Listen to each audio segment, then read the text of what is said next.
Hello everyone and welcome back to FinTech Festival India Mumbai Micro Experience. So our next session is an innovation talk on how to run your workloads efficiently and effectively. And giving us this presentation today is Mr. Manish Gurnani, Chief Technology Officer of KSolves India Limited.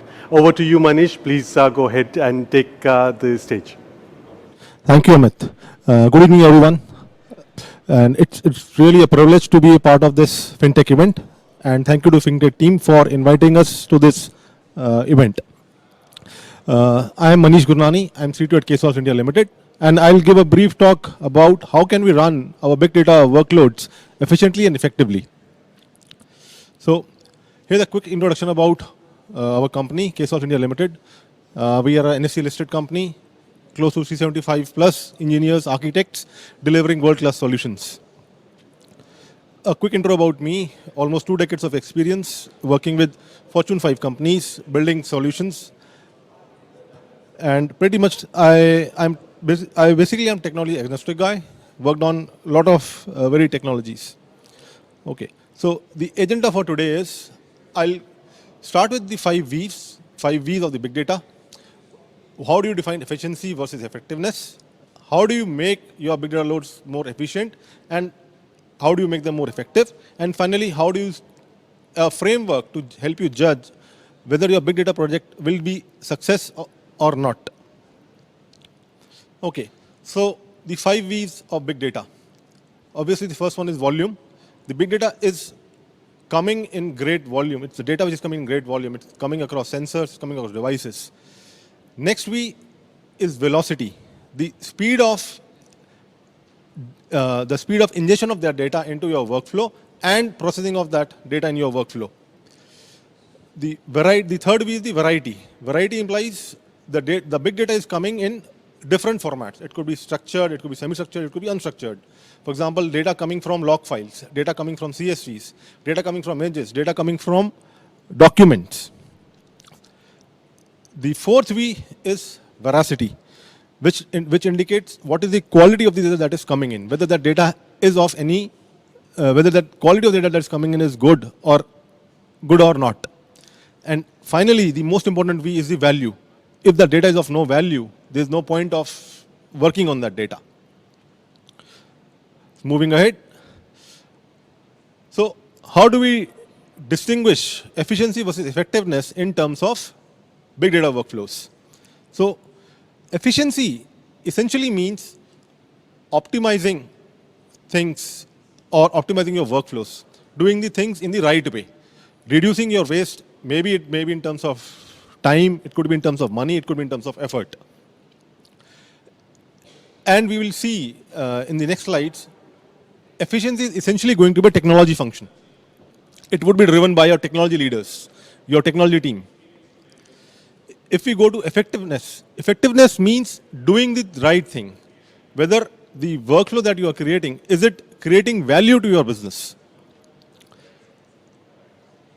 Okay, so let's deep dive into efficiency. How can you make sure that your big data workloads are running efficiently? There are a couple of aspects that we look into. The first aspect is infrastructure provisioning. So irrespective of whether you are running big data, it would be provisioned either on premise, whether that is within your own data warehouse, or it would be on cloud, or it could be a hybrid model. Now, each of these have their own pros and cons. If you're running on premise, that means you are the owner of the infrastructure also, and you have to maintain that infrastructure also besides your big data workflows. That itself brings a lot of challenges. On the other hand, if you are running your workloads on cloud, that means you basically have unlimited resources at your end, but you need to be sure that you are not misusing them. What happens is, when you are running it on premise, you have committed a capex already for setting up that infrastructure. It could be in terms of software, hardware, the compute, the VMs, the memory, whatever it is. You have already committed yourself to that capex. And you need to ensure that your big data workloads are able to utilize that efficiently. They are able to auto scale. They are able to ramp down when not needed. If you are running it on cloud, that part is taken care by the cloud provider for you. But yes, you run into other issue over there. For example, there could be a challenge that the data that you want to run your data analytics flow onto, it is confidential. It cannot be put on cloud. So your hands are tied. Can you look at a hybrid approach at that time? So, for example, part of that data will reside in your data warehouse and part of that data will be shifted to the cloud. Probably you could run a workflow which summarizes the results of that data to cloud. The next aspect for efficiency that we can look at is the tech stack. The tech stack based on which you will be defining your big data workload or data analytics. It could be open source. For example, you could build your workflows using native Spark, Apache Spark, or MapReduce or Hadoop, or you could use a cloud native solution for that. What do I mean by cloud native? For example, almost all the cloud providers, they already have a service which takes care of a data warehousing system. Example, AWS has Redshift. Azure has HD Insights. Google has its BigQuery. All these native features of the cloud, they already come pre-built with the solutions. So instead of writing your data workflows from scratch, you can use those services as it is. For example, for Redshift, you can have data ingestion via Glue or Athena. You can use Kinesis. The next aspect that we'll move on to is the processing time. What this implies is how fast can your data be ingested into your pipeline and how fast can it be processed to gather a meaningful insight. It could be real time, where you have a streaming data. It could be near real time or it could be batch. Each of these in turn require a different set of infrastructure, a different set of design, a different set of patterns or different set of services that you will be building. This also could be thought of having let's say a cold path versus a hot path in your pipeline. A hot path would indicate the data that has to be ingested in real time and has to be acted upon in real time. So you need to have a streaming, for example, a streaming flow for that. If it is not the other path could be a cold path. So if your data can be processed after a certain delay, you can build your pipeline which can optimize that part. So you could run your data batches. So you could run your data process in batches, for example, right? The next aspect that we'll look at is for efficiency is the process design, right? So for running your big data workflows, you have to provision a set of resources. All that resources include your compute, your let's say your networking, all the layers. All of that part, if that can be provisioned inside a code, infrastructure as code, you get the benefit of CI and CD, that is continuous integration, continuous deployment. So any change in your pipeline or in your configuration can be easily processed via predefined CI/CD pipelines, right? It will also help you in giving development resiliency to the system. The other part of process design that would come under this is workload patterns. So what do we mean by pattern? A pattern is, let's say, a base on which you can map your workflow or the data that you are trying to build. It's a predefined pattern which has already been implemented somewhere. It's like a reference architecture. If your data workflow can follow a predefined workload pattern, the benefit you get is you get a ground to start onto. You don't have to start it from scratch. It's like a predefined design pattern on which you design your workflow and tune it as per your requirement. Okay, so then moving on to effectiveness. Effectiveness in terms of big data would mean the most important result that is coming out of big data analytics is the value that you can drive from that data, right? If your data, if your data process or your analytics workflow cannot help you in driving value, there's no point of having that data workflow. This is the most important that I mentioned earlier. How can you ensure that your data analytics process is effective?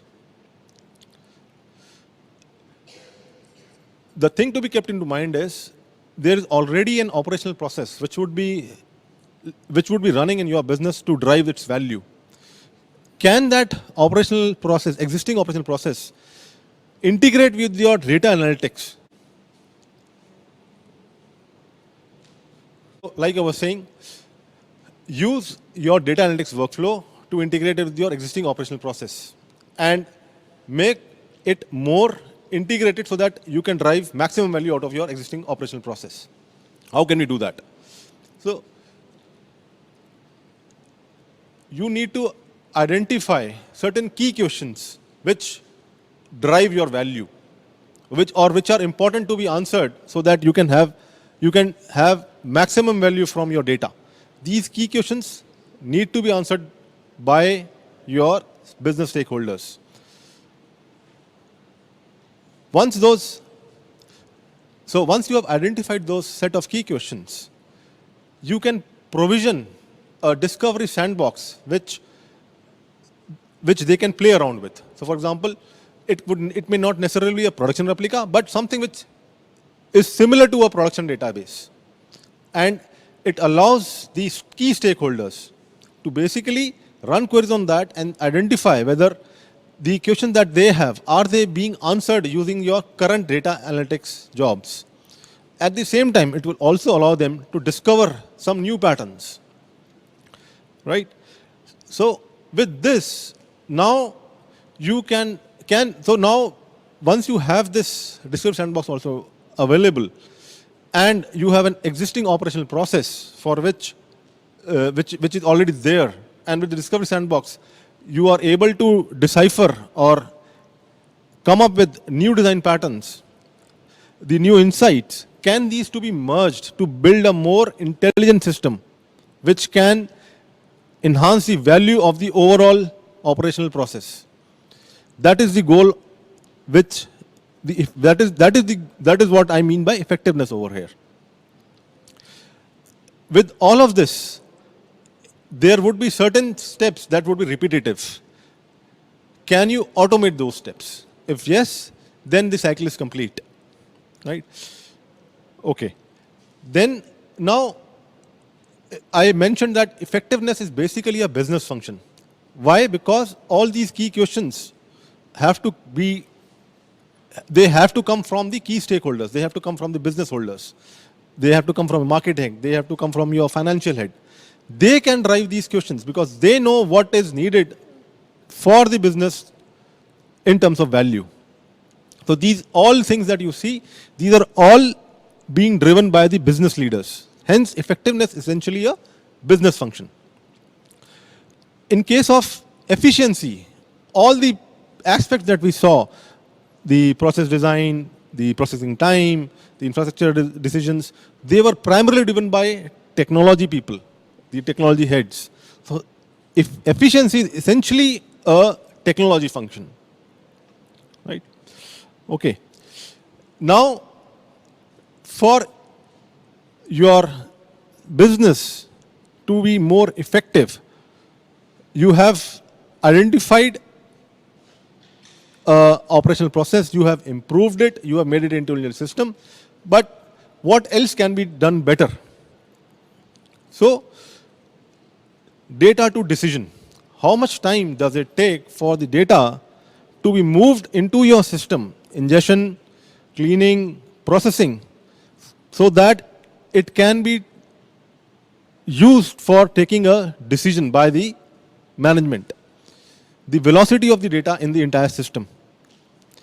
The smaller this part is, the smaller this time is, the more efficient or the more effective your big data process would be.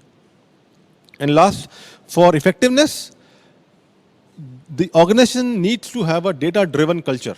Now, it's very easy for, or it's let's say relatively easier for the new startups or the recent startups because they have imbibed this culture in the beginning itself. But it may be a challenge for the established firms.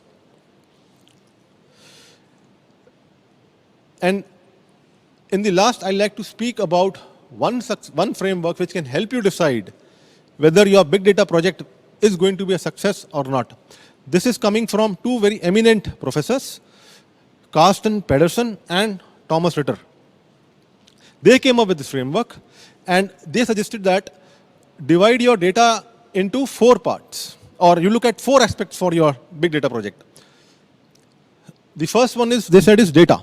There has to be some data which is valuable and which is scarce, so that when you use that data and you have access to that data, so that you can have a competitive advantage.